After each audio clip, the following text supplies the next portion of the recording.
Today, we're on a quest. We have recovered the remnants of a torn map. Not a map of the world, not a map of a town or city, but a treasure map. Leading us to not one, not two, but three different possibilities for the greatest of treasures. But that is not all. An evil doctor has kidnapped someone who is close to us. We must fight to get them back safely and soundly, all the while combining 5 lost pieces of the greatest of treasure maps. Today on Mission Neo Geo, I, Tiberius co-host, will discuss Spinmaster, beautiful sprites, exciting colors, in a game that anyone in your household could play. Man, woman, and child. Join me today as we discuss Spinmaster on Mission Neo Geo.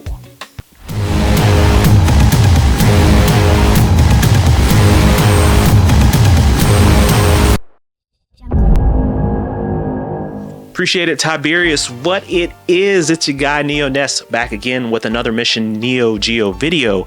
And today we're talking about not a fighting game, not a sports game, but a side scroller, Spinmaster. So this game came out in the US in 1993 by Data East Company. In Europe also the same year, and in 1994 it came out in Japan. This is actually the first Data East game that was developed on the Neo Geo for MVS. That's right. So it didn't come to the AES first. It was specifically the very first game that they built for the MVS.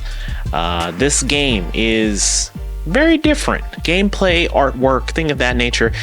It's definitely different compared to some of the other Neo Geo games that are out there. This game has some similarity to a game that you can find on Sega Genesis, Mega Drive, and that's Dashin' Desperados. Now, Dashin' Desperados actually was a Data East game that kind of follows the same kind of vibe that you got from those old Joe and Mac game, right? So the Dashin' Desperados game has some similarities in terms of the character design, but that's where it ends. Really, that's all it is. It's just the character design. Now, a couple of the arsenal that you're throwing when you're combating some of the enemies, the same fireballs, things of that nature. But other than that, this is completely a different game outside of that. Gameplay wise, you're going to progress through side-scrolling levels. So kind of a platform side-scrolling. I'm not going to call it a beat 'em up. It's kind of a Mario Sonic-ish kind of vibe without the mushrooms and all that stuff in it. Your character, who's named Johnny, is going to be equipped with a yo-yo, right? So that is his first weapon. But as you progress throughout every stage, or every map is in a different location. So you're going to be Egypt, other locations, and the whole object is to make it to the very end of that individual stage and collect one piece of a treasure map. That treasure map is going to lead you, of course, to what I just said, a treasure map. Johnny is the main guy, and the obstacles, you're reaching different platforms, defeating different enemies, your yo-yo weapon, and you're going to have other projectiles. You're going to have ninja shurikens, you're going to have ice daggers that you can throw, you're going to have bombs that you can throw, and you're just basically button mashing, attacking, and just spamming the button to be able to throw multiple things. You do have a power weapon or a power super that kind of causes whole screen wide damage to multiple enemies. So if your screen is clogged down with numerous amounts of enemies, you can pop this super. Now, depending on what projectile that you have, that is going to be what your super is going to be. So let's say, for instance, if you have the bomb shard, it's going to do this wave of ice that floats across the screen, which is going to cause significant damage. I generally waited until I got to the boss stages to release those, just because I didn't find it extremely hard to beat any of the enemies. I didn't find it very difficult. I will say this game is not very hard. And that's pretty surprising for a Neo Geo game because a majority of them are hard. Pause. I like this game. It has a fun, quirky feel to it. It doesn't take itself seriously at all, and it's a good time. This is something that if you're an adult playing Neo Geo and you want to get your kids engaged with video games and they're just not quite sure on the retro stuff, this is definitely a game that a younger individual can play, and it doesn't have a lot of hard mechanics to do. Now, don't get me wrong, Neo Geo games are still difficult, but this is probably one of the more light side-scrolling platform style games that doesn't take itself too seriously. Definitely not comparing this to a Magician Lord or anything like that, where that makes you want to pull your hair out. This game is so much easier. It's a lot easier to just pop in, have a good time, burn through the game in roughly, 20 to 25 minutes, depending on how well you do. And other than that, it's good to go. Now, throughout this game, I was trying to really figure out the main plot, and the story is really lackluster, which is unfortunate, just because this game was easy to get through the stages, but there wasn't a lot of depth in the story, and I get it. We're not talking about a modern-based Xbox or PlayStation game here. We're talking about a game that was made in the early 90s that really wasn't meant to have a lot of depth in it. But if we're coming off some of the fighting games that we've just reviewed on the channel, Art of Fighting, Fatal Fury, that had a much more in-depth story compared to this game, which I found relatively surprising. Now, the main plot of this game is a mysterious man, uncharted island. He has a treasure map. Over time, this map gets broken into pieces and scattered to the wind, blah, blah, blah. Your job not only is to go and find your friend, girlfriend, they don't really specify, but her name is Mary. So Mary gets kidnapped, or if you want to call her your Princess Peach of this game, gets kidnapped by a doctor. So it's kind of funny how they blended different things. From Mario, the damsel in distress, and from the villain, they had kind of a Sonic Dr. Robotnik style kind of feel to it. The character design of the Doctor was very Dr. Robotnik feeling to me. So there's that. Now you have a cowboy partner named Tom. Tom doesn't do anything with you if you're playing first person, unlike in the Desperados game where you're kind of playing in a split screen kind of format. Who's going to get to the end, who's going to have the most damage in terms of points of killing different or beating different enemies throughout the level. I didn't get that vibe here. So this game is relatively cool. Now, I know I'm kind of rambling a little bit here in terms of this game, but there's really not a lot of depth to it. Does that make this a bad game? No. Do I recommend that you play this? Yes. And in doing so, I will give this a quick rating of 3. Yeah, I like it, and Tiberius may disagree with my rating, and we'll let him do it here momentarily. But this game could have been better. It could have provided more story throughout the stages, right? So once you get to stage 1 and you've beaten it, a little bit more depth in, okay, we're going after a treasure. Okay, and now we got to go find Mary and save her. But once you save her, it's just, thank you for saving me. Oh, I've got the treasure map. The treasure map's done.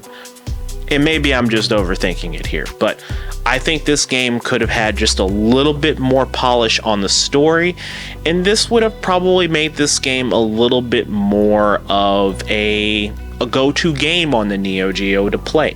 But even so, this is a game that I definitely recommend if you want something easier to play and not something too difficult, something to where you're having to punch in a bunch of UniBIOS codes if you're on your AES and you've got a UniBIOS chip, or if you just playing it on your MVS, maybe you've got a big red, or maybe you've got to emulate it, whatever. You want something easy to play on the Neo Geo that isn't going to take too long to play. Maybe a quick 20-25 minutes of gameplay and you're done. this is the game for you.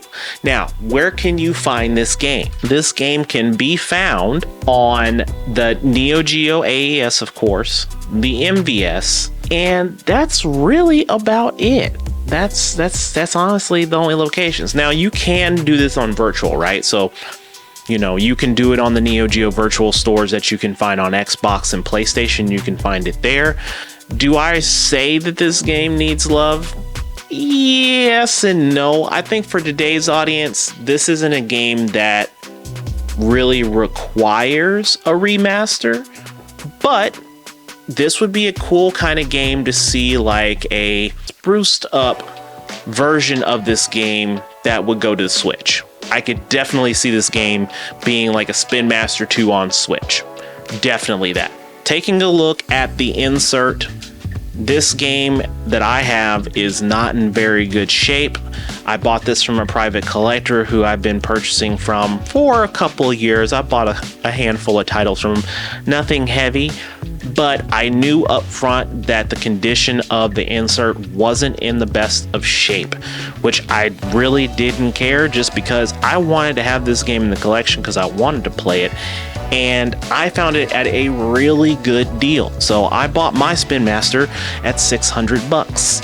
Now, when you go online, and once we start going and scrolling through eBay here, taking a look at some of the versions of this game that are available online, $1,200 for a Spinmaster. Yikes. The Miracle Adventure, which is the Japanese version of this game, and I'll pop up right here the insert for the Japanese version. I like the Miracle Adventure version. It looks good.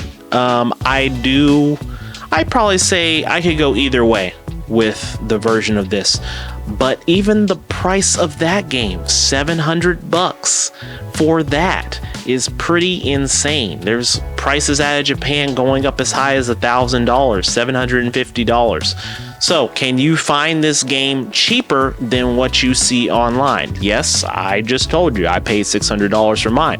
Was it complete? Yes, ish. It's missing a baggie, but I'll find one. I think that this game, I would say it's around a $600 game. However, the market averages it around 800 bucks. So your average listing for this game is about $800. And when we start taking a look at solds on eBay, if we're looking at the MVS carts, about 150 bucks. Full MVS kits, about 180 to 380 bucks for a complete mint condition version. Japanese version went for about 300 bucks there. That's pretty decent. But here you go. Here's another English one that sold for 25 bids back in November of 2023 for about $810. So yeah, it's expensive. Is it worth $1,000? No, it's not. I'm going to tell you that straight away. It's not worth $800 either. If you're definitely looking to complete a AES collection and you want this game, if you're going to pay the high dollar amount, then make sure it's mint. I knew mine wasn't going to be mint, but I didn't care because I wanted to play the game. Yes, I can play it, emulate, all that good stuff, but I wanted one for the collection. And when I first got it, man, I played the heck out of it. It was really fun.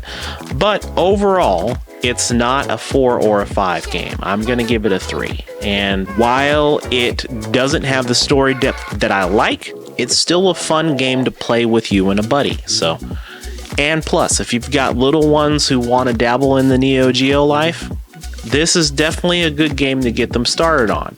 Not too violent, not a lot of blood or anything like that, not a lot of clothes being blown off or any articles like that. They just keep it real lighthearted outside of the knives and the ice spikes and stuff like that, you know. So there's that. The manual is in actually pretty good shape, and as you can see in the pages here, we've got some character design, a little bit of a backstory behind who they are, where you're going to be, on these maps and your standard jargon. Now, in terms of the cartridge itself, it is in really good shape for the most part. Card sticker is in good shape, no creases at the top.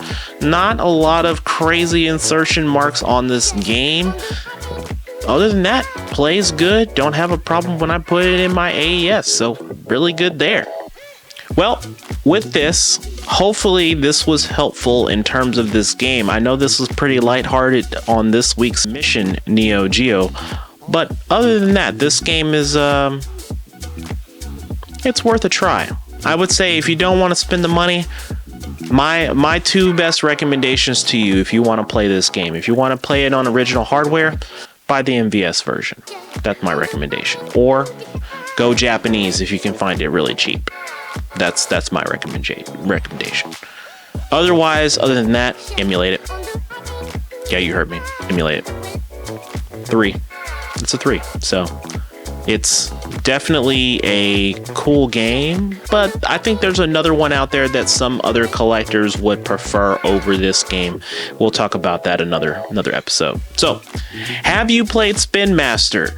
Have you beaten Spinmaster? Drop comments down below. Let me know. And as always, collect and play the way that you want to collect and play your games. Tiberius takes out of here. Today, I, Tiberius co-host, will give my Tiberius rating of Spinmaster. This game is different. It's not the average game that you play on Neo Geo console. It plays simple mechanics, and the story doesn't take itself too seriously. And that is why I will give this rating a 3.5 for Spinmaster. Now, in terms of gameplay, this can be beaten, and you can try different opportunities to find out what storyline that you wish to have at the end by picking different locations on the treasure map. Once you've beaten the game, I find that enjoyable. But overall, the story is lacking a little bit, and while it picks up different bits and pieces from other games that we've seen on Nintendo and Sega Genesis, this game does hold its own for the genre on Neo Geo AES. So, I give it a 3.5, and that is my Tiberius rating. Dearest friends, I hope that you've enjoyed today's episode of Mission Neo Geo. We humbly thank you for joining in again this Friday. We bid you good morning, good afternoon, good evening, and good night to you. On next week's episode, we will be discussing another great title that many of you may not have had a chance of playing. The genre and the game is, well, you'll have to tune in next Friday because it is to be continued. See you again.